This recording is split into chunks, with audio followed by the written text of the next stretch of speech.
Well, on behalf of County Executive Bob Castley, it's my distinct pleasure to welcome you to the inaugural event of the Level Up Harford Business Workshop Series. County Executive Castley recognizes that the small business community is the backbone of Harford County, and to ensure the success and the strength of the small business community, he has mobilized all the resources that are needed to make sure that our small business community receives the resources and the information that it needs in a way that's informative, that's a very hands-on approach to ensure the success and the continuing success and growth of our small business community. So we're very thrilled to have you as part of today's inaugural opening of this business series. So without further ado, it's my pleasure to introduce you to our speaker for today, which is Monica Randall, the president and founder of the Randall Group. Monica, as you will tell, is a wealth of information for the small business community. Given her endeavors in the private sector as well as the government sector, she does a tremendous amount of business consulting and very, very knowledgeable on the topic that brings us together, which are opportunities in doing business with the federal government. So we are thrilled to have Monica to be here today. She will educate us on the great opportunities that federal contracting opportunities provide the small business community, whether it be locally here at Average Proving Ground, throughout the state, throughout the region, and beyond. There's a tremendous amount of opportunities, and she's going to give us the skills, the knowledge to have confidence in pursuing those opportunities and to be successful in those endeavors. So without further ado, I'm going to introduce and turn it over to Monica. Take over, and we welcome you. Thank you so much for your time. No problem. We'll be done in 5 minutes. 5 minutes, we'll be finished. We'll be finished. Good morning, good morning, good morning. I know it's early in the morning, but thank you so much for coming by. We're going to have some fun today. So you may find that the subject of doing business with the federal government, it's difficult. I ran into a gentleman who's in the class next door. He saw my slide and he said, I tried for about a year, I gave up. He said it was just too hard. I would find the opportunities. I couldn't write the proposal responses. I couldn't win. No one would speak to me. No one would return my phone calls. So you're in a room where you're about to learn about the process of doing business with the federal government, and it's not easy. It is not for the weak. It is for the strongest. It is for those that are persistent and consistent, that will not take no, that will knock on every door, that will turn over every doormat. It's just how it is. And those that are not able to do that become employees of those companies. Is pretty much how that works. So today I'm hoping that when you leave here, your juices are flowing. You have a new perspective on how this whole thing works, and that yes, it's hard, but the reward at the end is well worth it. All right, so one of the things I like to do is go through the steps. So some of you may go, I already know that. I already know this. Some of us don't. So I'm going to go through every single solitary step in the proper sequence so that you know what you should be looking at first, second, third, fourth, and fifth. And by the way, you may say to yourself, how does she know how to do these things? Been doing it since 1989, right out of high school. Yes, I am that age. We won't say what that age is. We'll leave that alone. But yes, I'm of that age. So I've been at this for about 37, almost 38 years now, and it's all I've ever done. And how could you not love the fact that you're in a field where over $600 billion a year is spent on goods and services? I'm pretty happy with the box that I chose now. Am I a millionaire? No, I'm working on it. But I'm hoping that after today, you can see how you can get your slice of that pie. So what's the first thing you need to do when you're looking to do business with the government? You have to understand what your goods and services are, period. What am I trying to sell? So you'll hear me say widget. All right, so when you hear me say widget, I mean a product and or a service. You must pick it. You must choose it. You need to decide, does the federal government purchase that on an ongoing basis? They buy everything, but do they buy that regular? And so sometimes we try to sell things like basket weaving and things of that nature where it's only for a certain event and then they don't buy it again for another 5 years. Those businesses tend not to do well. So one of the first things I want you to do is I want you to select what your NIDES codes are, and then we're going to go into where to put those codes. All right? So this slide pretty much gives you a few website links. Your first link are the actual codes themselves. All right, so I could take you to Census Bureau to get those codes, or I can make it even easier, and we can go right to an internet. I need you to work for me. All right, so these are your codes. All right, so all I did was select the website link that's in your PowerPoint presentations, the second link on that first row, and then I'm going to select download, and we're going to open those up. These are all the codes that exist. All right, there are lots of them. So when you're selecting what your widget is, this is the document you would utilize to find your widgets to determine what you're trying to sell to the federal government. One of the first things you'll see is in that first row, it says NAICS code. You'll hear it pronounced NAICS, NAICS, etc. That's what that is. That's your widget. So whenever you're looking for work and you find the RFP, which is request for proposal, and we'll get to that a little bit later on, it will have a NAICS code in it. That's the widget. So if you don't know your codes, you won't know what widget you fall under. So again, there are lots of widgets. All right, so that's your first column. The second column is a description of the widget. And then you'll see the third column, which goes into size. Businesses believe that because they say that they're small. Not true. Whether you're small or not depends on your NAICS code. So you first need to find the code, get your description, and then you find out what the size standard limitation is that's preset by the federal government. Sticking with the first example there, we've got, actually, let's not go with the first example. Let's go with sheep farming. Okay, we'll go 3 down. All right? Sheep farming has a NAICS code of 112410, and it has a dollar amount of $3.5 million. What does that mean? That means if a sheep farming company, if their average sales over 5 years does not exceed 3.5 million, they are deemed small. That's how you determine whether or not you are small. It is based on your NAICS code. So what that means is you could be small under one code and large under another. But you need to know what your codes are. So that's why you would look at a list like this. Notice this one here where it says logging, 113310. It doesn't have a dollar amount. If you go last column, it has employees, 500. That means for logging, you can have $1 billion in revenue and still be small, but you cannot exceed 500 employees. Notice the difference. So some NAICS codes will have a size standard in dollars, some will have it in employees. This is so super important. This is your first step in the procurement process, knowing what your NAICS codes are so you know what to sell to the federal government. They will ask you, what is your code? Are you small under that code? So when I say it's really important, it's your first step.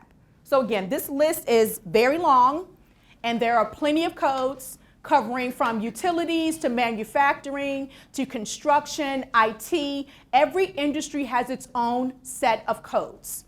And they'll either be employee-based, such as these, or it will be revenue-based, such as, let me keep going.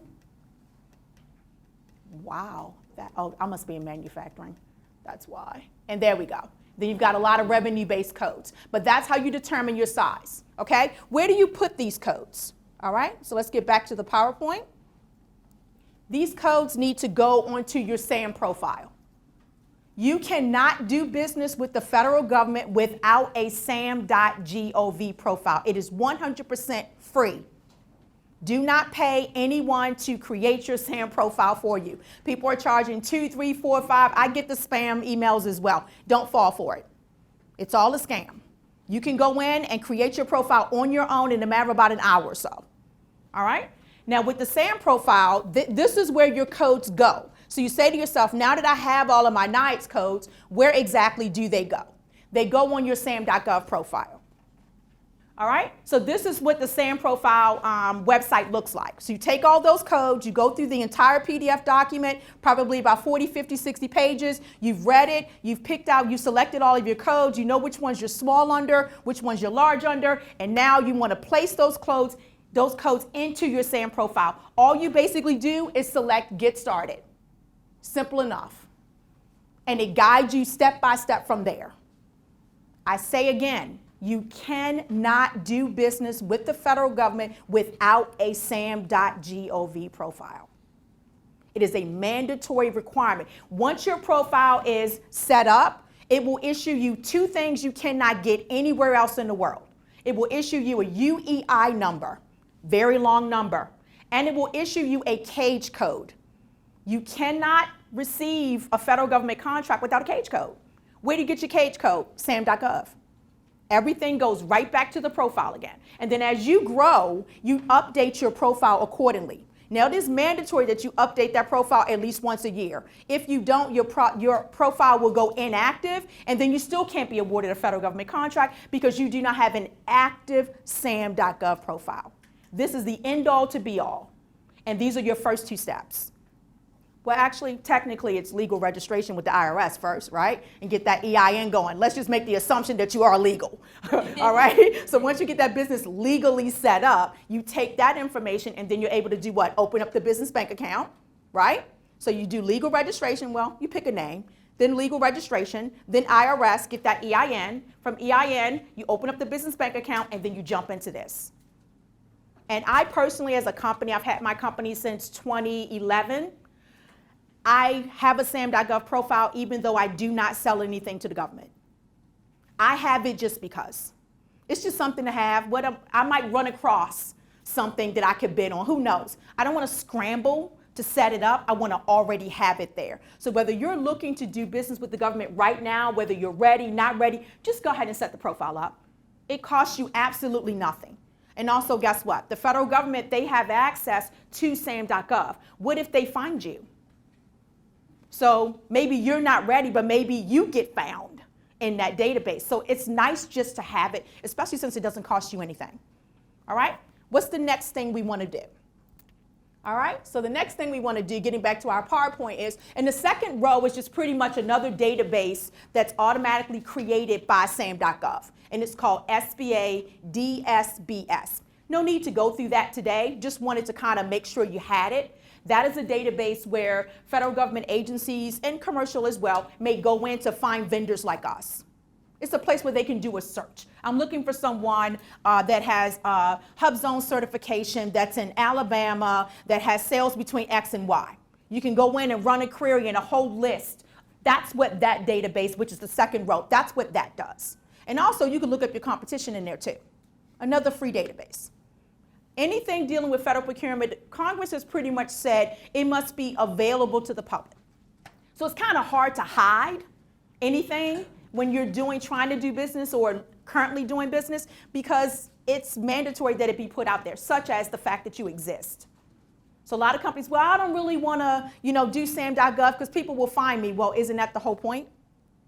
You want to be found, right? So again, don't worry so much about the fact that others can see your information. Just know you can also see theirs, and we want them to find us. We want them to know, one, that we exist, two, that here's what the widgets that we sell, how long we've been in business, where we're located at. This is information we want out there. And by the way, I know you're saying to yourself, well, if I've got my website, I'm good. If I don't know you exist, how would I know to go to your website? I wouldn't possibly know that. We cannot rely on the website, because unless you drive traffic there, unless I know that you exist in the world, I would never even go there. So you've got to be in other places that are more general, such as the SAM.gov, such as the SBA DSBS. Okay? Moving right along. So next what we want to do is, now that we've got we've selected our name, we're legally registered, we've got our EIN, we've opened up our business bank account, we've selected our NIDES codes, we've got our SAM.gov profile, what's next? We need to start marketing, because we've selected our widgets. We know what our widgets are. Now we need to figure out, who do we sell them to? Who do we market them to? All right? So these are just some of the steps I've always said. I've been saying for probably 37 years. The steps have not changed. Actually, the gentleman that came over earlier, he says, has the process changed? I said, nope. I've been teaching these classes since the early 90s. I'm saying the same thing. I've mixed it up a little bit and added in some of the AI stuff, but for the most part, the steps, procurement is procurement. It has not changed. Like the meat and potatoes has always been the same. So what's the first thing I want you to do now that your SAM.gov profile is set up? We need to identify the customers that buy what we sell, that procure what we offer. We've got to find them. I'm going to show you how to do that on the next slide. Next is, we want to research their requirements. What do they need? Do you need apples? Do you need weapons? Do you need IT services? Do you need, IT, is it cybersecurity? Like, what do you need exactly as the potential customer? Our responsibility, this is where we fall short, is researching what their needs are. We're so hyper-focused on generating revenue, what it is we want to offer, what widget we have, that we completely forget about the customer. We don't focus on them, we focus on us. And we've got to turn the table on that, just a tiny bit, all right? Next is we want to learn about procurement regulations. How Social Security Administration puts out their contracts, administers their contracts, is different than how DOD does it. You've got to understand the regulations, which is called FAR, F-A-R, Federal Acquisition Regulations. You've got to understand that every single federal government agency, and there are hundreds of them, they're all set up and they operate independently and separately. So if you want to do business with Food and Drug Administration, you've got to understand how to do business with FDA. And you cannot do some type of turnkey type of thing, meaning you create a marketing strategy for FDA and you think you're just going to mimic that and do a copy and paste and market the same way to Social Security Administration. It will not work. It does not work. Once you identify step one, who the customers are, you then have to learn everything you possibly can about that customer. Where do you go first? It's so easy, website. Every federal government agency has a website. They put everything on the website. You want to know about upcoming events? It's on the website. Upcoming opportunities? It's on the website. Who the point of contact is in procurement? It's on the website. People think it's in some special place. It's actually not. It's just on the website. Once you complete task one, identify the customer, you just go right to their website. And everything you need is right there. All right? Yes, sir. So each department has its own FAR? Yeah. Is that, okay. Oh, yeah. It's not like one consolidated place No. for all the FARs, right? No. Okay. No. So if I'm looking at FAR regulations, I need to, let's say I'm going to go into AI. I love AI. So let's say I'm going to go into AI. I will type in contracting procedures for Food and Drug Administration. I need to word it that way. Because if I type in contracting procurement regulations and don't put what agency, it will give me something general. I must tailor that question to what agency I'm relating that to. So when you're doing business, your marketing strategy, now will you be able to do some of the basic stuff like the shake hands and kiss babies, go to networking events and matchmaking? That's all the same. But when you get down to the meat and potatoes of how they actually procure, how they actually award their contracts, that's where the FAR comes in and that's where it's different. It's not the same. So again, it's not a cookie cutter. You cannot copy and paste. Okay, next, after we finish doing the first three steps, and again, number 3 is you're not memorizing FAR. I've been at this a long time, and I can cite certain sections of FAR to you, but I've never tried to memorize it because while I'm speaking right now, it's changing. FAR is not something you memorize. FAR is something that you need to know where to go. If you're interested in 8A, you should know what section is housed for that program in FAR. But to memorize the entire section, don't bother. It's changed, especially under the new administration making cuts. And I was explaining to the gentleman earlier, I'm liking some of the cuts I'm seeing. Instead of it being 25 steps, the president's saying, let's just make it 15, man. Like, why are we doing 25 steps to get to where it doesn't make sense? So he's chopping a lot of that, and I'm liking it. I'm being fairly honest with you, because it makes the procurement process much more streamlined and much more transparent. You can truly see how it went from an idea all the way to a $50 million contract. You can see that process in fewer steps, and I like that. All right, so again, don't try to memorize FAR. And then next, you want to present your capabilities to federal agencies and large primes. We can't always be the person in charge. Sometimes you need to be a sub. The Lockheeds, the Simmons, the Booz Allen, they all started as subs. They didn't just birth out as primes, billion-dollar companies. They started, and they were in classes just like we're in right now. They were. So you have to understand that sometimes you got to crawl before you can walk. Your crawl is to be a sub rather than a prime. That's all that means. And what is a prime versus a sub? A prime is you won the contract. You bid, you wrote the proposal response, and you won. You're now going to go out and hire companies, which are your subs, to help you perform on the contract. That's the difference between a prime and a sub. But guess what? The prime holds the heavy lifting. The overhead, the paying the people, making sure that all the regulations are done, making sure deadlines, you hold all the heavy lifting. It's on you. If anyone in that chain of who's assisting you fails, you fail. Whereas a sub, you come and do what you need to do and you go home. Anything goes wrong, it's on the prime. Keep that in mind. So sometimes we're not ready to be a sub. You can't fund it, you can't staff it, you don't have the past performance. It's okay. You'll grow to be able to do that at some point. Okay? And then next you want to attend procurement conferences, business expos, matchmaking. You can't do it from home. I know COVID had us all home. We had these fancy, I did it too, fancy home offices, gyms in the basement. You know, we did all that. It's over. You've got to get back out there. Think about it, all right? I don't know you. I've never met you. Or we met briefly at a networking event, and you want me to award you a multi-million-dollar contract, right? With no relationship, just because you're nice. It doesn't work that way. You've got to not just shake hands and kiss babies, but consistently. You must put yourself out there. Otherwise, me as a contracting officer, why would I risk my career to award you a multi-million-dollar contract when I don't know you? I'm not going to do that. You've got to develop a rapport. It's almost like dating. I mean, when you met your husband or your wife, did you go out on the first date and go, let's get married tomorrow? No. You may date a federal agency for a year before you get that first nibble. Like I said, this is not for the weak. You got to be persistent and consistent, and it takes time. It's not a race. It's very slow motion in federal procurement. So I need you out there shaking hands, kissing babies, building relationships, building a rapport, and actually before you leave here today, talk to each other. Exchange business cards. I forgot mine. I had someone from home bring them. I said, no, I cannot be here with all these wonderful people and not have a business card to give out. You must have certain things. Yes, sir. Did you see your hand? Are you good? So again, you've got to always be networking because you never know. Your next partner could be in this room right now. A prime could be sitting here going, I just want a contract. I'm having trouble staffing it. Your staff could be right here. But you won't know that unless you network. So I need you out shaking hands and kissing babies. Next is make sure your SAM profile and your SBA DSBS is always up to date. Don't have obsolete information in there. And one of the things I didn't mention earlier is NIATS codes. Please don't put a lot of NIATS codes on your SAM profile. You've been in business 2 years, you've got 50 codes. It's just not believable. It's just not believable. I know we think more is better, more makes it look good. It's actually the opposite, which makes me not even want to reach out to you because you can't do something as simple as only put codes where you know you can actually perform under.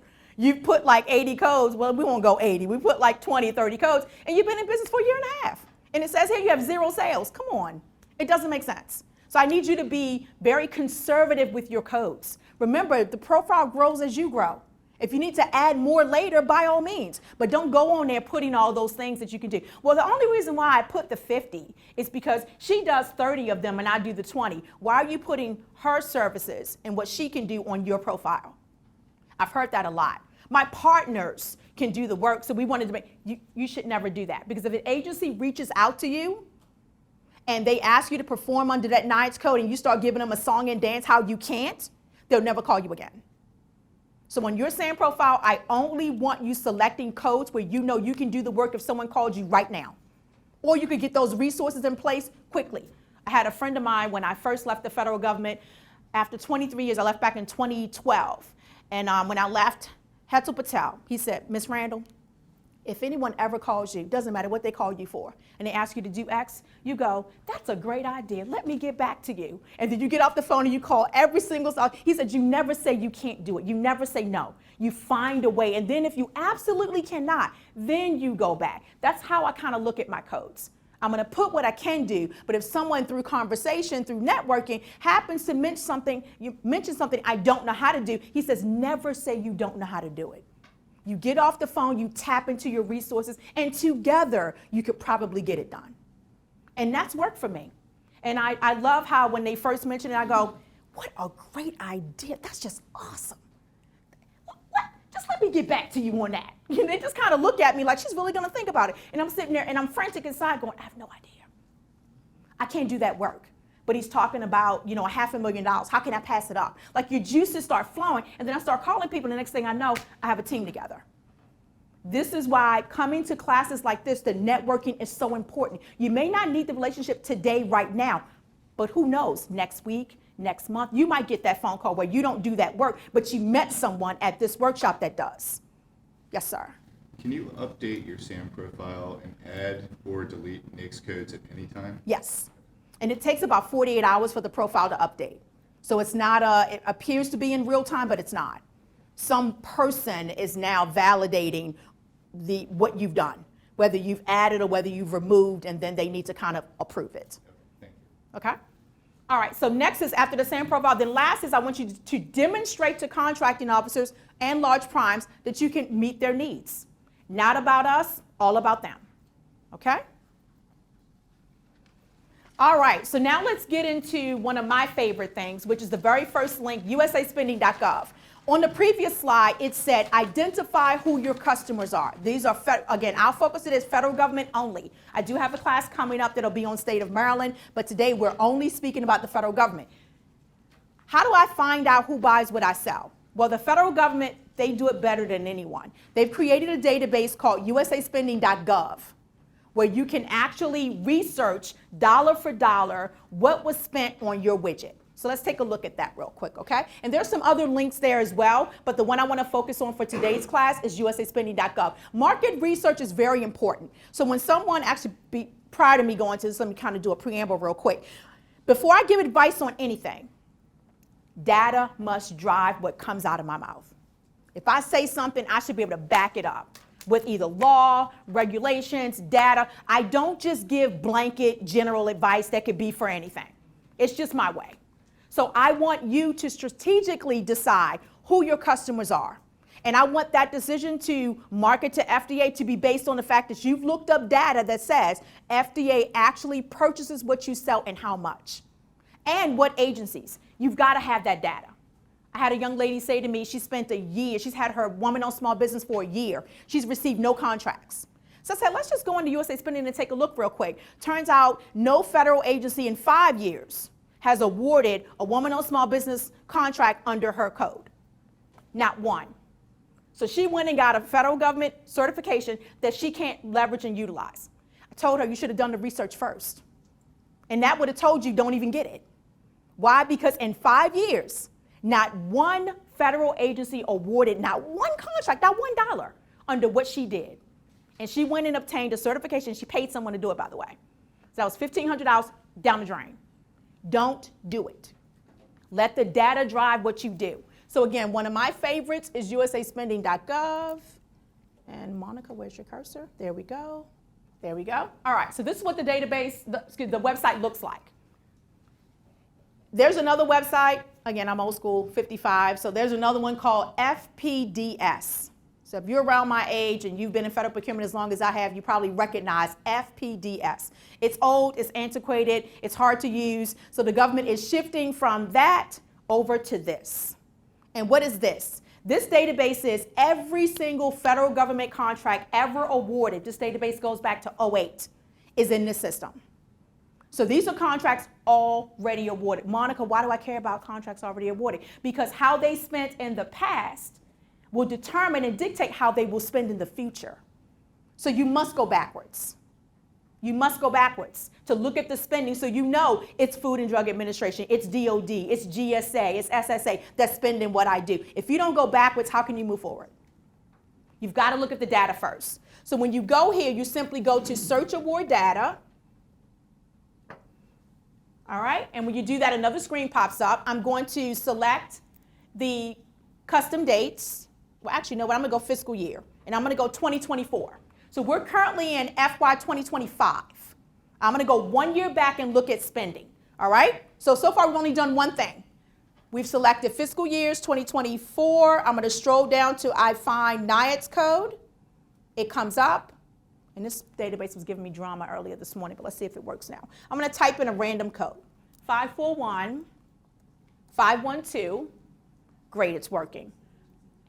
All right, and 3 boxes come up. I only want you to select the last box because we're doing research to see how much was spent dollar for dollar under NIATS code 541512. That's all I'm doing, one code, one fiscal year. I'm going to scroll down to the bottom and select Submit Search.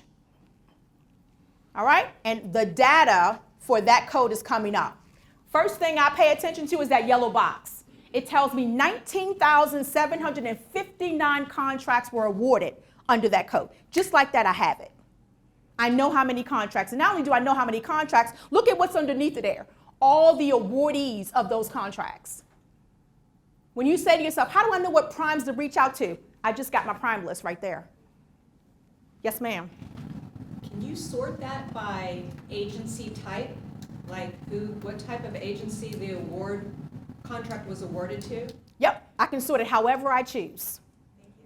Yep, however I choose. I'm going to show you, this way is no sort at all.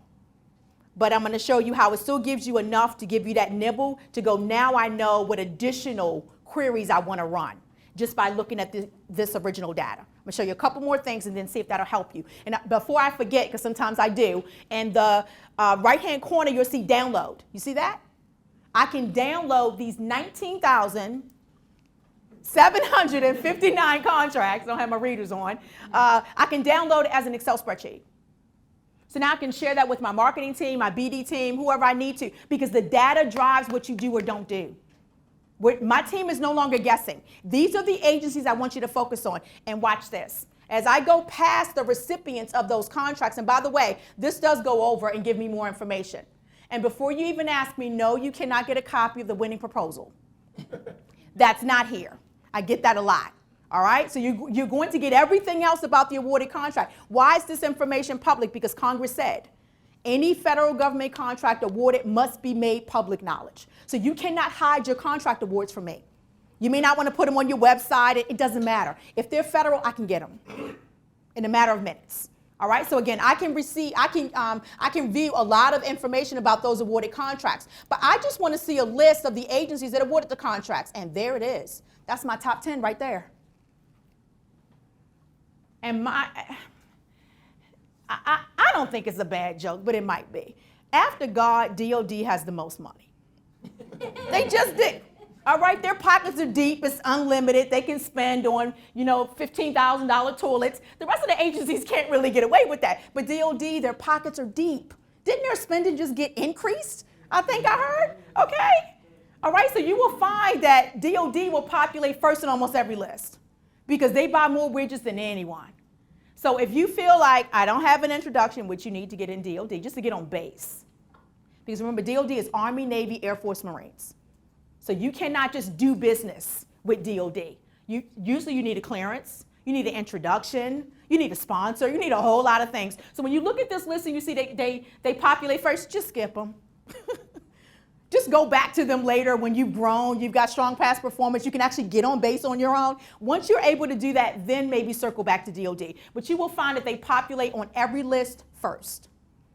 All right, so that's your top 10 agencies that spent under 541512. And it's not just 10.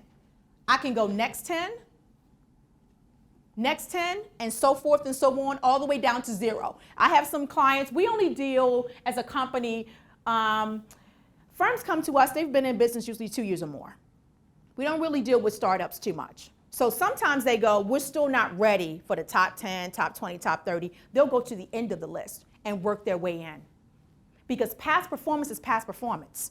Every single contract you've ever won becomes what? It becomes leverage to win the next one. That's what it does. So some clients are like, you know what? Even though we're financially stable, we've won some awards, we're just not ready. We're going to go with those that spend less, win those smaller contracts, and then leverage those to go after the bigger ones. Because remember, when you go after the larger contracts, you have to fund, staff it, pay your people before you can even invoice. You win a multi-million-dollar contract, it's going to cost you what? $100K just for startup, and you haven't even billed the government yet. And this is another reason why your personal credit is so important. Personal credit and business credit is so important. Not this class, but I want to kind of throw that out there at you. You've got to fund the contract before you can invoice.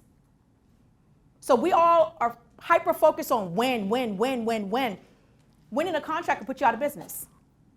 If you can't fund it, staff it, and these are things you have to think about ahead of time, not during, well before. Okay? Yes, sir.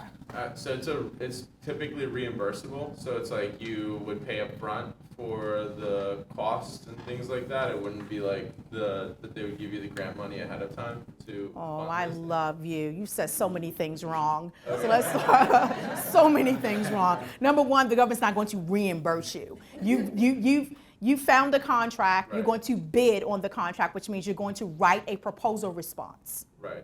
Okay? And then when that contract is awarded, do they? Then you are to ramp up and get your people in place to perform the services that you've agreed to perform. And then after 30 days, if that's what your contract says, you invoice at the end of each month, then you will bill the government, you will send the invoice. They will then pay you net 45, net 60, whatever the terms are. So in that whole time, you're spending money, which you are not going to be reimbursed for. You are not. You're only billing the government for the work that you do based on the rates that you've already agreed upon. Got it. Okay. But there's no reimbursement, and then I heard you say that wonderful word, grant. No grants here. No. Because grants are free money. There's no, because I heard you say something about grants in there. Yeah. Right, so no. So this wouldn't be grants. And yes, there are some contracts where you can receive, I forgot what they call it, funds ahead of time. But it depends. I see some of that in construction and other types of industries, not so much in things like IT and things like that. You are to ramp up with your own money. Right. Whatever it takes to start performing on the contract, and then whatever your contract says, net 30, meaning you, well, actually not net 30, but that you will invoice in 30 days, then you invoice and you have to wait to get paid. And you're still spending money the entire time Okay. with So you nothing from the You government. provide the services and then bill for those services. That's how, You don't get it. 99.9% of the time, that's how it works. Okay. Except with me. I send clients invoices at the beginning of the month, which covers them for the month, but I'm a consultant. Yeah. So I got a little wiggle room there. But with the federal government, it's no, you perform and then you bill me. Got it. And that's, again, 99.9% of the time, that's how it works. So you've got to have access to what we call access to credit and capital. You have to have it. Meaning you've got to have some money on hand to fund that contract. And performance is reliant, dependent upon you. And if you don't get it done, you don't get it done. They'll just do what they call a T for C, terminate for convenience. They'll just kick you off the project and hire somebody else. And you'll never get that shot again. All right, so you got to be careful. Don't, again, a contract could put you out of business. You must make sure you can handle it. We all want the multi-million-dollar contract. Can you fund it? Can you staff it until you can get paid? And by the way, you submit the first invoice, you've already submitted the second, and you haven't even gotten paid for the first one yet. That's government. Yeah. Yes, ma'am. In terms of like the bid process, so when you are submitting your bid, do you have to show proof that you have access to capital funding for your staff? Sometimes. Rarely do I see that. To be honest with you, the government really does not care. They care about how much you're going to charge me to provide the widget. And each person is going to write the proposal response indicating how much you're going to charge me to provide the widget. And then once you do that, I'm going to review all of these proposal responses and I'm going to make a selection. Internally, it's your responsibility to make sure you have money to fund your contract. They don't really get so much into that, but there are some of the larger contracts where they want to see that you've got a line of credit or that you are financially stable. So you may find that. And I'll try to say this part very slowly. So when each contract that you bid on is different, meaning the rules of what's required is different. It's called a request for proposal. You read it. The one you read over here could say something completely different than the one it drives what the requirements are. So I can't make a blanket statement to you and say, no, it's never in there. It could be in an RFP. Treasury could put one out where it says you must prove that you have a line of credit. The RFP drives what that requirement is, but you know ahead of time. So if while you're writing your proposal response or thinking about it, you read that line item and you know you can't meet the requirement, that means you can't bid on that one. You got to pass on that one. But you know these things ahead of time. It's not a surprise. Did I see a hand anywhere? Yes, ma'am. Are the majority of the contracts awarded based on common criteria? Like, does it all just come down to pricing for the most part, or are there other considerations? I know it is very broad. Don't say that. No, you can't say that out loud. She said, is it dependent on pricing? Are most contracts that come out, is it really all about how much you're charging? Is the government looking for the cheapest type of situation? No. And the RFP could say that you need to have past performance of 5 years. You need to have at least 3 people. You need to be in business for this. Like, it will have stipulations on what type of company can even bid. And again, each RFP will indicate that. All right? So again, let's get this finished and let's move on. We're still on the same slide. All right? So this is a place where the data really helps my clients determine what they should or should not do. So it's important. So when you get back to your home office or to your office, you will spend some time on here just researching it. So we did see the list, right? We saw the list of what agencies that spend. Now let's look at, we know there were I forgot already. Thank you. 19,759 contracts, right? So I want to know what the dollar value of those contracts are. So I'm going to go down to here. I'm going to go year. $33.8 billion. Tell me you're not in the right room. Okay? And that's one code. It encompasses a lot, but that's just one code. Remember I said the government spends over $600 billion in 1 year. And that's every year. That's a lot of money. All right, but with that being said, just this one code, last year, $33.8 billion. All right, so you've got to understand your code, what the spending is, and you know what I'm going to do real quick? I want to know whether the spending is up or down. Are they spending more or are they spending less? So I'm going to go right back here and I'm going to do the last 3 years. Just like that, I can do a trend analysis. I love trend analysis. All right, so then I'm going to go back down to that chart and I want to know, looks like spending is holding steady for that code. It's actually going up. That's what I want to know. I want to know that the widget I'm trying to sell to the federal government is one that they spend on and that they continue to spend on. How would I know that? I've had clients go through this exercise and spending went down significantly. I said, so what do you do? Her name was Sarah, and she looked at me and she says, I guess I need to find another widget to sell. I said, exactly. That widget, they're spending less. You now have to pivot and sell something else or something similar. And she said, I never even thought about that. She says, now I realize that while I was out there pitching, and no one was biting, it was because the spending was going down. But she didn't know that until we got the data. So she kept trying to sell something that they weren't really buying anymore. This is why the research is so important. All right, so make sure you know your trend analysis, the spending going up or down. And by the way, anything in the 541 series, that's mostly, that's all information technology, is spend. That's all they do is spend. All right, so if you've got a NICE code that begins with 541, you're good. Because that's not a code where that series will go down. All right? Yes. So if that trend is going down in terms of the spending, is it also another option to look at another type of code? Definitely. Or another type Which is another widget. Exactly. You know, like Sarah said, I need to pivot. I need to pivot to sell something else. It could be something similar, but I need to come out of that code, stop marketing so much for that one code, and find another code to market under. But sometimes all you do is what you do. The code is the code. The box is the box. Monica, it's easy for you to say to pivot. I can't pivot. I don't know how to do anything else. This is all I know how to do. How do I pivot? That's where it gets deep. I mean, that's where I really sit them down and we start to tap into their experiences, their expertise, looking at that resume. How can we build you something else outside of that code because spending is decreasing? You can't keep marketing something that the government is spending less and less. You're just wasting your time. So with Sarah and I won't go through the whole story, but we did find something else she could tap into based on looking at her resume. She did have other skill sets that she forgot about. And so that's the pivot that we're working on right now. So we're creating a whole new marketing strategy around this new thing that she's never sold before, because the old thing, which is where her experience and expertise is for the past 40 years, that's not working anymore. Spending went down. It is what it is. And I'll say this to you, and I probably started saying this in the early 90s, and that is, just because you're trying to sell me something doesn't mean I'm trying to buy it right now. You can't force that on me. You know, I feel like sometimes we're like, because again, we're all about generate revenue. So what? I don't care that you have the apple. I don't want any apples. Go away. Like, I don't want that right now. And so we have to understand that when we're trying to sell something, our widget to the government, they may not want to buy it at the time. What will you do? You must be diversified. You cannot be this one thing. We only do this one thing. If we can't do this one thing, then we're done. Then I guess you're done. I guess it's time for you to go find a W-2.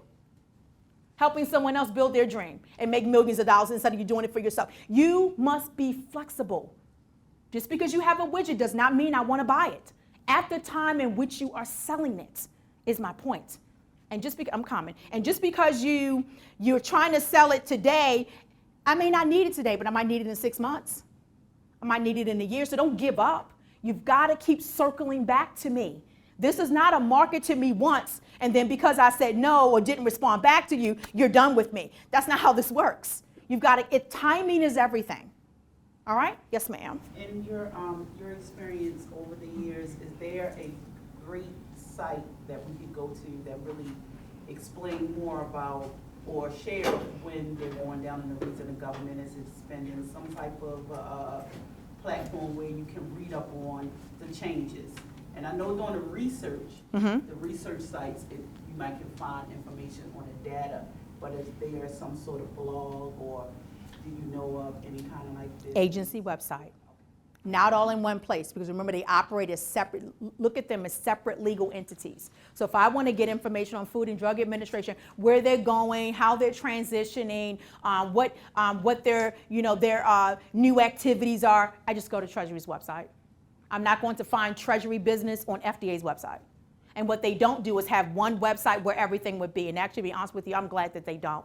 That would be a nightmare for me to go into one place and try to get information against multiple hundreds of agencies in one website. Unless that query was one where it worked beautifully, that would be a challenge. I like the fact that if I want to find information about Treasury, I go just to Treasury's website. And I'm only going to get information about Treasury. And then when I'm ready to go to the next one, I go, I like that they're separate. It makes it easier for me to find. And then the last thing on this one is the cheese. Where was the cheese spent? So we think that every single solitary contract is in DC. Not true. We think that there's only one Food and Drug Administration. There isn't. There's one in every major city. I'm trying to figure out what Food and Drug Administration I need to be marketing to for my widget. So that's what this graph does. The darker the shade, the more the cheese. So for 541, 512, the majority of the contracts are coming out of Virginia. And then the next darkest shade is Maryland. And then as I wave over these other states, it gives me the cheese amount. So I'm not saying go open an office, but what I am saying to you is there's a Food and Drug Administration in every last one of these places. So if they're top on your list, then you need to be marketing, attending, I would start virtually, of course, attending events for Food and Drug Administration, maybe over here in Cali. And then if you find that you're getting some traction, then maybe start attending some events in person. But you must come out of the DMV if the data tells you to do so. Now for 541, 512, I can stay right in the DMV and I'm good. Let's see how much cheese that is in Virginia. I'm good. No need to go to Cali. I'm straight. But not every code will fall like this. So the data tells me that I'm in the DC, Maryland, Virginia area, and that for 541, 512, I'm good. Meaning I have plenty of contracting opportunities right here in my neck of the woods. But some codes, the darker the shade is not in the DMV. I have a lot of clients in New Jersey, and a lot of them are finding there's nothing in Jersey. They can't seem to find anything going on in Jersey. It's all in the DMV, so they got to come this way. So again, let the data drive, but you would not have known that if we hadn't run the data. Yes, sir. So with all that cheese in Virginia, Maryland, can you differentiate what was a small business, what was larger business? Yep, you can run a query in here. Okay. Yep, you definitely can. You can drill that down. Yep, so right here, all it did initially was just give you the list of the awarding agencies. From there, I could drill it down to give me more. I could have, like the young lady mentioned about the type of contract. I could ask it to tell me how many of those were small business set-asides. So actually, if I go right over here to the left, and we've got to move on, but if I go right over here to the left, I can actually drill that down even more. I can go 8A, there's small business, total set-aside, partial, total set-aside, and then I could do, and I'm going to take the trend analysis off. For the last year, how many of those contracts were small business set-asides? Select, enter, and it gives me a new set of data. And how many is that? So of the total 19,000 contracts, only 699 were small business set-asides. Just like that, we have that. All right, and then if I wanted to know the dollar amount of those, there's my top 10. Look at that, DOD fell second. Looks like Department of Health and Human Services, which is very small business friendly. They populated first, and then for cheese, it's only 699 contracts out of 19,000, but it represents 1.4 billion. I'm good. Let the data drive what you do. Okay, what state was it in? We gotta know. Oh, look at her. She is too cute. Oh, Virginia again. And Maryland too. And notice how some of the other states were highlighted, now they're white. White means 0. Let the data drive what you do. All right? Let's move right along. And actually, I have a class that's just this. So I'm sure you could imagine that, right? Like this is all we do the entire class because it's just like layers, like an onion. You peel it back, it's just more and more. It does a whole lot more than what I showed you today. I wanted to give you a snippet of that. Okay, so moving right along. So again, market research is key. As we just saw, I was able to go in and see from my code, if that were my agency's code, my firm's code, I could see, hey, this is the spending, this is who I should be marketing to, and then start to develop my marketing strategy. Okay? Next is we want to identify those contracting opportunities, right? So the first thing we need to make sure we do is we understand the FAR. And we mentioned this before. Each agency has their own. I just brought out some of the parts of the FAR that you'll run into as a small business more often. One is Part 19. That's every single small business program exists. Your 8A, your Woman-Owned, your Hub Zone, your Veteran, etc. All right, then you've got GSA Schedule. What is Simplify Acquisitions? That's any opportunity that's $250,000 or less. I've got some clients that's all they bid on. They don't bid on anything over $250,000 because that adds up. $10,000, $20,000, $30,000, $50,000, $115,000, it adds up. But they can fund it, staff it, control the whole procurement process, and never let the customer down. Staying under $250,000. I've got some companies in 1 year, they've made over $1 million on contracts that were $250,000 or less. Now, mind you, there are a lot of them. Some are small, $2,000, $5,000. It just depends. All right, so if you feel like that's your lane, you can still build the revenue based on the $250,000 or less. But again, that's called simplified acquisitions. Just want to bring out us as small businesses, some of the parts of the FAR that you'll run into more often. Okay? Identifying contracting opportunities. Now, next October, I'll be back here to teach on how to find the actual contracts. That's all we'll do. We won't speak about marketing. We won't do USA spending. All we'll do is look for contracts. And that's in October. I can't remember the exact date, but Lisa, who was up front, she'll have that date for you. Okay? So one of the things I want to do is just kind of quickly show you where you would go to look for work. Okay? So now that we know we can go backwards, the next thing would be, all right, so every federal agency, they have something called a procurement forecast. Well, actually, I'll take that back. Not every federal agency. It's a courtesy thing. If they decide that they want to put out procurement forecast, this is the hopes and wishes and dreams of future spending. This is what I anticipate as an agency I'm going to need in the future. It's not a contract yet. So that's called the procurement forecast.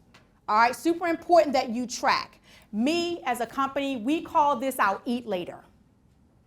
I need to eat now, and I need to eat later. So procurement forecast is my eat later. I'm going to track what you anticipate you believe you're going to need in the future. I'm going to track it from when it's an idea within your agency all the way through it becoming a contract. I'm going to market to you. I'm going to shake hands and kiss babies. I'm going to try to invoke change. I saw in your forecast that it's going to be a 8A set aside. I don't have my 8A, so I'm going to pitch you and market you really hard between now and the time that it becomes a contract for you not to make it an 8A set aside. This is what I love about procurement forecast. I can invoke change.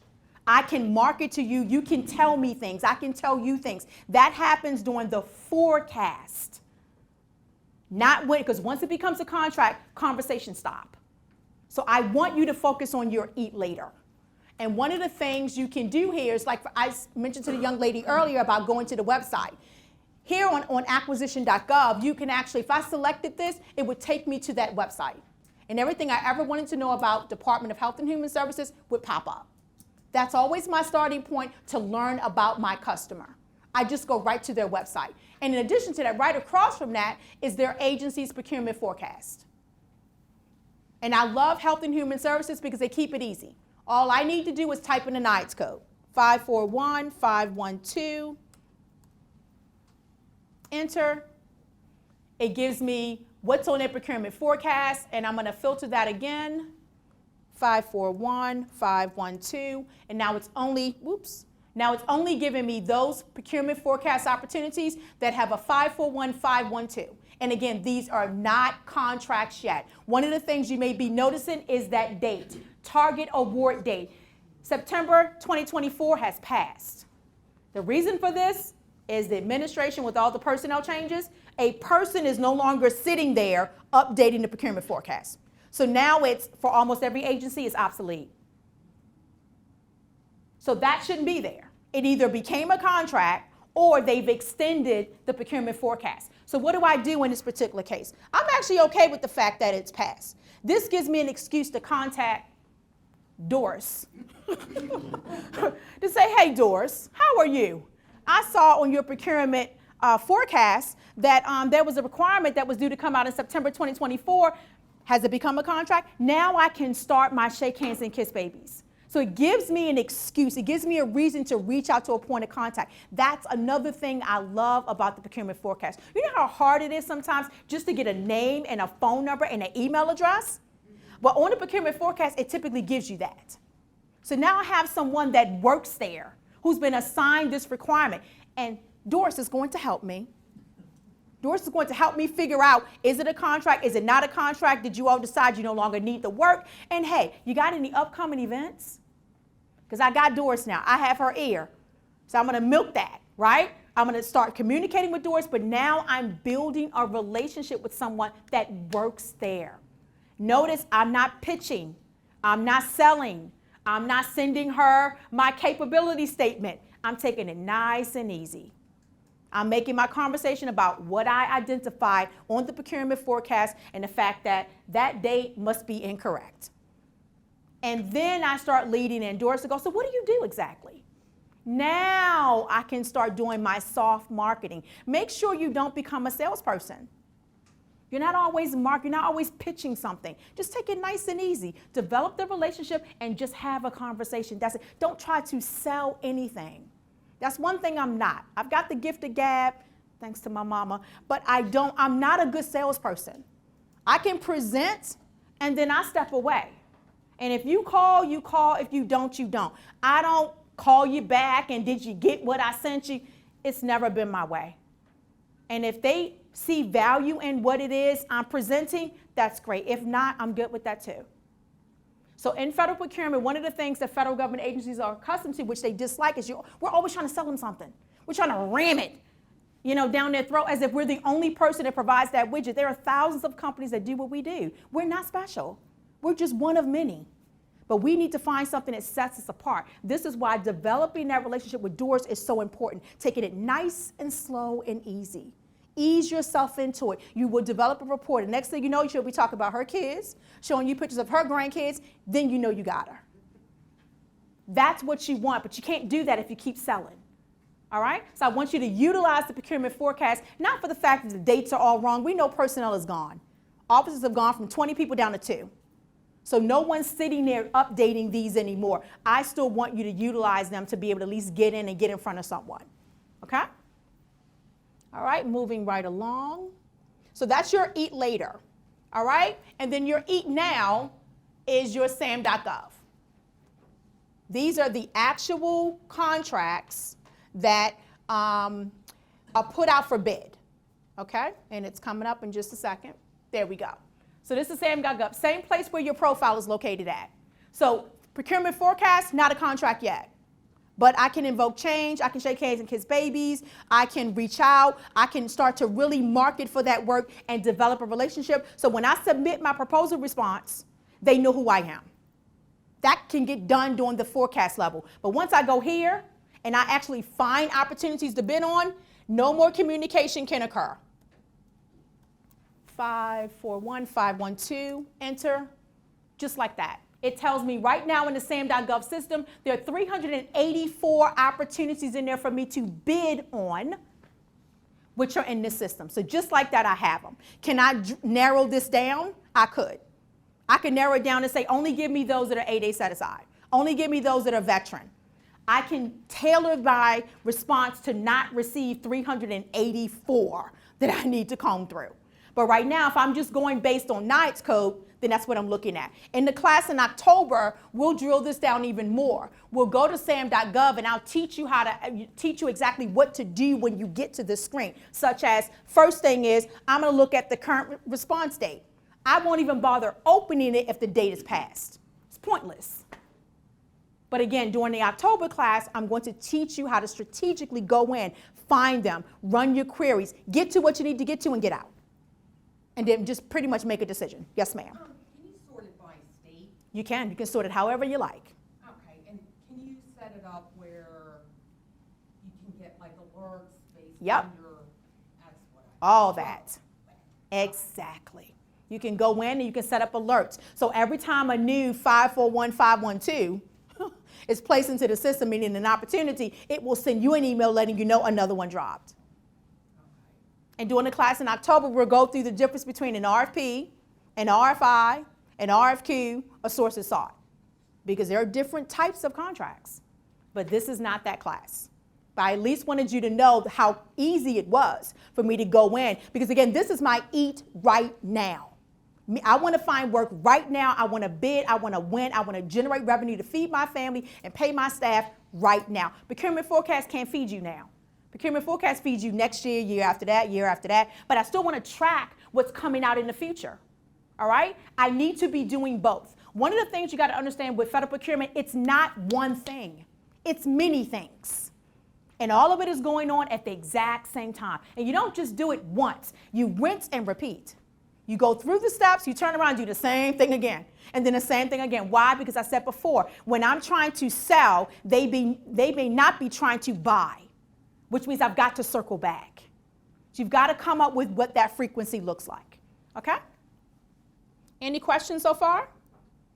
I love the fact that you're quiet and you're allowing me to talk, but I'm not sure if that's necessarily a good thing. Are we sure we have no questions? We're good? All right, so I'm going to assume that means I'm doing a good job. Yes, sir. So for the future procurement Forecast.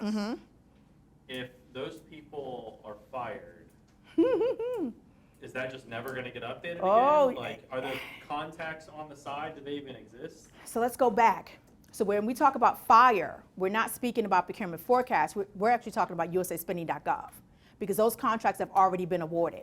See, procurement forecasts, they're not contracts. There is no one to fire because they have not been awarded. They're not contracts yet. But on usaspending.gov, when we saw the list of the recipients, they could be fired. Right, but the people that update the forecast. Oh, those people are probably gone. Right, so. Already is that been just not fired. gonna get updated I don't again? know if they'll restaff that or not. I mean, I'm hearing about entire offices, 15 people plus, just they walk in and say, everyone go home. Yeah. That's just where we are right now, okay? Are they still putting new forecasts on there? If no one's updating it, the answer to that would be no. Right, okay. All right, and that's Health and Human Services. So obviously they're having personnel challenges because that's been like that with the whole Doris thing. She's been populating first for about a year now. So again, something's going on, but it's not anything that we can do. However, my job is to let you know that a procurement forecast does exist and you want to check it out. Is it up to date? I don't know, but I'm gonna tell you right now, I wonder if Doris is still there. I haven't reached out to her lately. Right. You know, but she might be. And if she is, she would give you information you otherwise could not get because she's there and we're not. So if we could find one person on that procurement forecast list that still works there, that could be the total difference of us being able to get in and understand what's going on internally or not. So you have to go for it. You just have to. So I'm not paying attention to the dates. I don't care. If I see a person's name, first, last, and email, I'm in business. And I'll keep emailing, have my clients emailing until we get someone. And then they can say, oh, girl, we don't update that anymore or something. But again, you want to utilize that because it is there. But I don't like the fact that it is outdated. Okay? Nothing we can do about that right now, though. President's working his way through. We spoke about this earlier about being a sub. So again, the federal government does it better than the state, in my personal professional opinion, and that is they have a database for everything. So if you are a large prime, Booz Allen, Simmons, whomever, and you're looking for a sub, the Small Business Administration has actually created a database called Subnet. And also during the class in October, we'll be going through this as well. All right? So Subnet is a database, and I just took you to the main link because I wanted you to also see some of the other things that are on here. But there's the link to Subnet right there. And so if I'm a large business, if I choose to voluntarily, I can put into this system opportunities based on prime awards that we've won, looking for subs for XYZ areas. And so Subnet is a place where you can go as a business who wants to find a prime to do work. It doesn't have to be a large prime, it just could be a prime. This is a database you can go to. And this is also by state as well. So during the class in October, we'll literally be going to some of these and looking to see what types of subcontracting opportunities are there. But just remember, you are a sub, you're not the prime, which means you will not be allowed to market directly with the customer. That's usually in your sub-K agreement, that you're not allowed to speak to their customer. You're not allowed to communicate directly with them. One thing I will say about this, and then we'll move on from it, is when you receive your subcontract agreement, I want you to look for a sentence that says, I get paid when you get paid. Don't ever accept that. You just go ahead and draw a line right through that, okay? Because if I'm the prime, how do you know when I get paid? I could lie to you. We 60 days in, and you're still asking me about your invoice from 30 days ago. Well, we didn't get paid yet. And we were already paid last month. So that's why I said you got to draw a line through that. There's no trust in procurement. There's zero trust in procurement. Cheese changes everything. Once you add the money in there, people change. So that means I can't trust that you as my prime, and we've been working together 30 years. You would never lie to me about not getting paid, so you wouldn't have to pay me. You would never do that. Yeah, you would.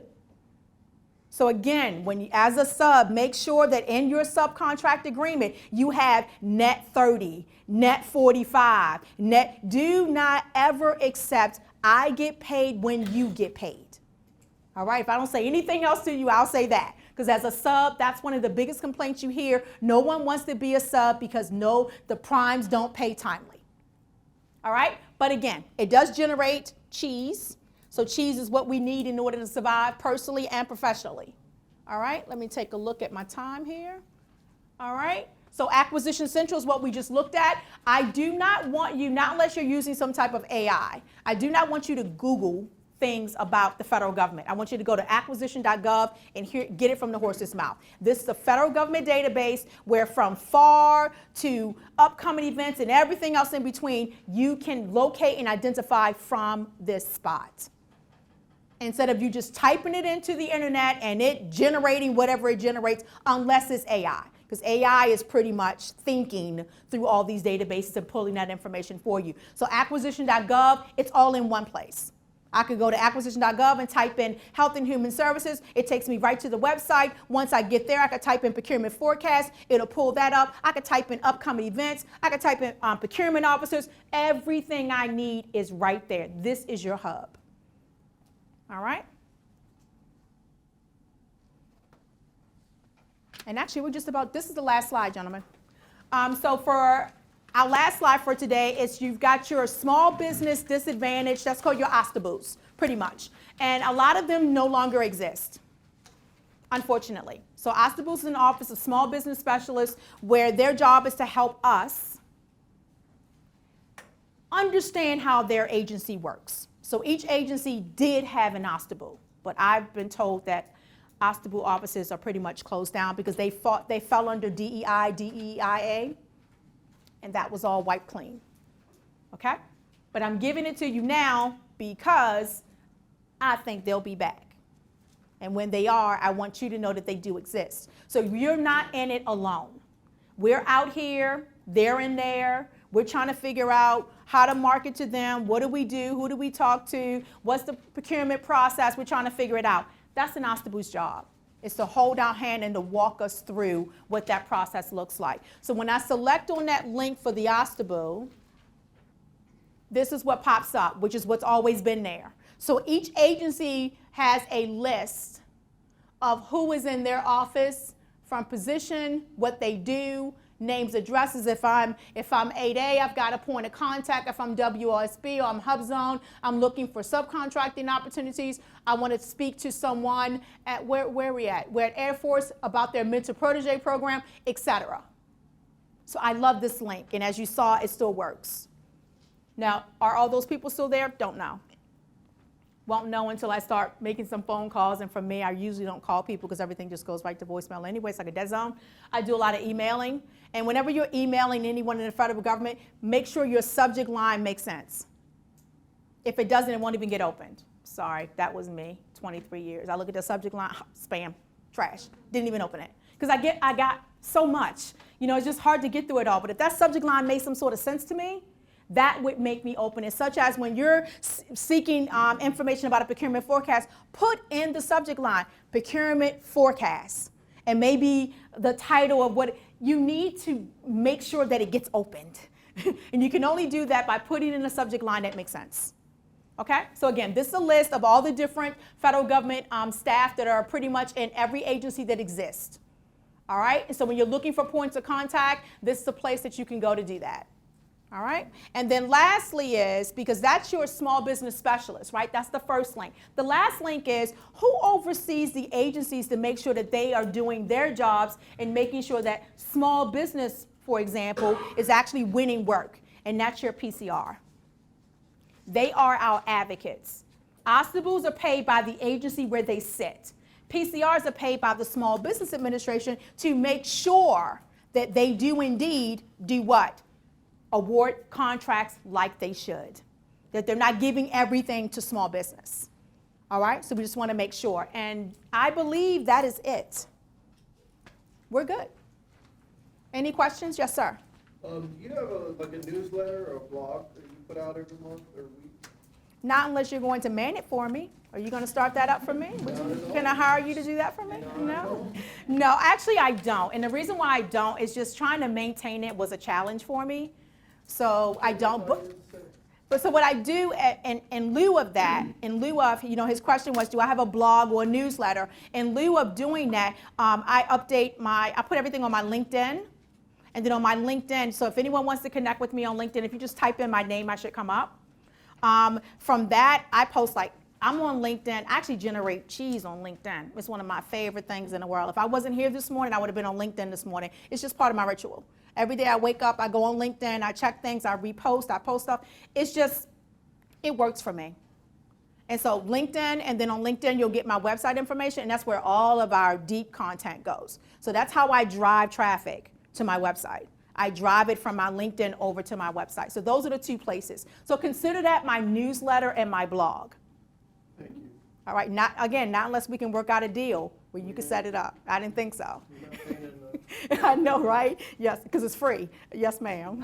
So just to confirm, when it comes to the federal government and being defined as a small business, it all comes down to the first thing you showed, the NIAC codes, and then do you fall under that dollar amount or Average over 5 years, yep, Doesn't- or employees. different than like in the state of Maryland, where like to be defined as a small business, there's other considerations. Well, actually, to be honest with you, the state also utilizes NICE codes. I've seen them. So you'll see those same codes, which are federal NICE codes. You'll see them on the state side too, or they'll just give a description in their RFP of what's required. But typically when size is being determined, it's all NICE code driven, whether city, state, county, federal. That's how I've seen it. Well, what about, so if a contractor, to fill their quotas, their requirements, whether it's women-owned small business, veteran, whatever it is, to qualify for that is different than, that's at just the state level and not at the federal government level? It's just making sure it's all going by that code? Is that making sense? Okay, so you may see an RFP that says, in order for you to bid, this is whether it's state, local, city, county, you need to be a woman-owned small business. So that's one requirement. Next is you need to be small. That's the second requirement. And then you need to be in business for 5 years. Each one is like a separate box. So you would need to be able to check each of those boxes. It wouldn't be woman-owned and then necessarily that's it. There would be other requirements within that. So you would need to read the RFP to see what's required. Do I have to be woman-owned, which means 51% or more owned by a woman? Can I check that box? And it also says I must be small. Now I'm looking at my NICE code, but I'm not looking at my NICE code when the box is whether I'm a woman-owned small business or not. Do you follow what I'm saying? Like there's separate requirements within the whole kit and caboodle. It's not just one thing. It's multiple Run into issues boxes. with getting that designation, Mhm. even though we are women-owned, even Mhm. though we are a small business, when they start pulling in the owner's financials. And then it comes down to, but if that's with the state of Maryland, that was my original, if you knew if that's different. It's when it different, comes but to it's this. not. But I will tell you this, if the requirement says that you need to be woman-owned, then it has nothing to do with your financials. It's just that 51%. It's just it. Okay. Because again, they're separate boxes. Then if it says, are you small? We're still not dealing with personal financials. We're dealing with small as in, are you small based on business financials averaged over so many years. So the state pretty much mimics the federal government in that. The calculation is the same. And I know for a fact I've seen on the state side, like state of Maryland, for instance, they'll have Lanayet's code in their requirement. It'll be sitting right there because it's the easiest way to determine the widget. And of the widget, what's the size standard under the widget? But again, when you're thinking woman-owned, it needs to be owned by a woman. You need to be hub zone. You need to be veteran. That's a box all by itself, having nothing to do with the code. So you'll see multiple boxes and just see how many of them you can check. And like the class in October, the class in October will actually go through the different boxes and which one should you check, and we'll go through that a little bit. And then when I have the state of Maryland one, we'll talk about just state of Maryland and how to do business on the state side, which will be similar to the federal, but also different, simply because of the databases. All right, any other questions? I'll go here and then I'll be right there. Ladies first. Yes. So when you go in the SBA and you find something that you want to apply for, how important is it on the receiver end to tell them what language to use for them to take you serious enough? You know what I mean? Because you apply for it, so you go in there and you say, I want to try to bid for this. And then it goes through the whole process that there's tons of things to fill out before you can actually get to the end. Lots of requirements you must meet. And then, so is there a particular language, like I'm not a writer. I'm gonna say it right now, I'm not a writer. So if it needs to be that I need to be a writer of a specific language, like whatever, and I can't do that, should I hire someone to do that part of it for me? Would it be more worth my while to be able to do it that way? Okay, so let's speak about, I'm going to make a statement and then I'm going to answer your question. So her question is, when she's writing her proposal response, which is what she meant to say when she said applying for. So terminology is key in federal procurement. If you go and speak to a contracting officer and you word it the way she did, they'll go, oh, too green, not ready. Because the proper terminology is not being utilized. Terminology is key. So that's language number one for you. All right? So we're not applying for a contract. We are bidding on a contract. How do we bid? We write a proposal response. If you are unable to write a winning, because I can write a proposal response, but it probably won't win. Not my cup of tea. Not everyone can be a proposal writer. Then your actual question was, should I outsource? The answer would probably be yes. So depending upon the dollar value of the contract, that would determine how much that proposal writer is going to charge you. So if it says that the anticipated award amount of this particular contract that you want to bid on is $50,000, she might only charge you $2,500 or something to write it. But when you start getting into the millions, I know people that have been paid $50,000, $20,000. $30,000 to get a proposal response written. And by the way, she gets her cheese off the top, whether you win or lose. So this is not a if I win, you get paid. Before she will even help you submit. So I tell clients all the time, if writing's not your thing, or if you're like me, where you know how to read an RFP, you can break it down, you understand it, but to put it all together and do the pricing, and I just don't have that wherewithal. I'm just being honest with you. I don't. I'm going to outsource it. And so I'm probably going to hire you to write about 2 or 3 or 4 of those in hopes that the majority of those win. I'll then have some templates. Right. Then I'm going to let you go because I can't keep paying $50,000, $20,000, and then I'll probably try to go alone. But initially, I'm outsourcing, especially if it's one where when I read the RFP, it's lined up for my core competencies. It's me all day. I won't risk it. I'll just outsource it. I'll just pay the money. Because if I pay a proposal writer enough to do maybe 2 or 3 of those, now I'm getting a handle on what's required, how to break it down, how to do the outline, so you may need to outsource. I would outsource if you can, and start with the smaller projects, especially if you're extra money to hire a proposal writer is not a lot. Start with the smaller projects, the contracts where they're like 50,000, 20,000, just to kind of see what that process looks like. Get enough of those templates and then try and go it alone from there. Okay. All right? But you'll probably have to outsource. I have to outsource. Okay. All right? Yes, ma'am. Oh, I'm sorry. I'm sorry. I'm sorry. I promised him. Yes, I know. I almost forgot. Don't get mad. I got you. I remembered. I've forgotten that I remembered. Yes. I was curious more about the subcontracting opportunities. I checked Subnet while you mentioned it. There doesn't seem like it's like a whole lot of. Because it's voluntary. Okay. So Primes don't need to use. They're not required to use that system. It's just as a courtesy. Gotcha. Okay. So then my follow-up question would be, where do you go to find those opportunities if they're not on Subnet? Is there, so say we hear that the big contract got awarded to a big prime in our area, and we wanted to go and, submit our bid to them to provide some of that supporting service or whatever it is. How do you go about that? Is there a good process for that, so to speak? First of all, you're too late. Right. If you are trying to reach out to them after the fact. So The it's team like was already right. set. Okay. The team was already set. So you've got to catch it. So in other words, do you remember when I said I spoke about the forecast and tracking? Right. You need to be tracking some opportunities. And when you're tracking them and you are attending what's called like pre-bid meetings, for instance, you're getting to see who the players are, those who are anticipating that they will bid. So I'm attending pre-bid meetings not because I can bid, but because I want to know who might be bidding. That's how I'm getting that. That's just one way. That's how I'm getting that initial list of who I might want to connect with to say, hey, can I get on your team?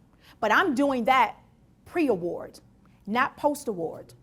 My team must be set before I bid. I've selected my subs already. I've sent out sub-Ks agreements. They're already been fully executed. I know dollar for dollar. We know what my rate. Everything's done. Now I bid. I wait to see if I won, and then I just put my plan in action. So USAspending.gov gave us the list of the recipients. That's my list of primes. So when I go back to my data, right, I put in my NIATS code. It tells me dollar for dollar, tells me what agencies. It also told me who won the contracts. That becomes the list of the primes I want to market to in the future. I'm shaking hands and kissing babies. Period. If I see Lockheed, Booz, Simmons, whomever might be on, it could be the Randall Group. I wouldn't be, but it could be me that's on that list. Do I have any upcoming events? I'm going to go to my website. Well, not my. You're going to go to my website, check to see what I have. You're going to start to market to me. That's pre-award. And now we're building relationships, and then the RFP drops. And we've been talking 6 months.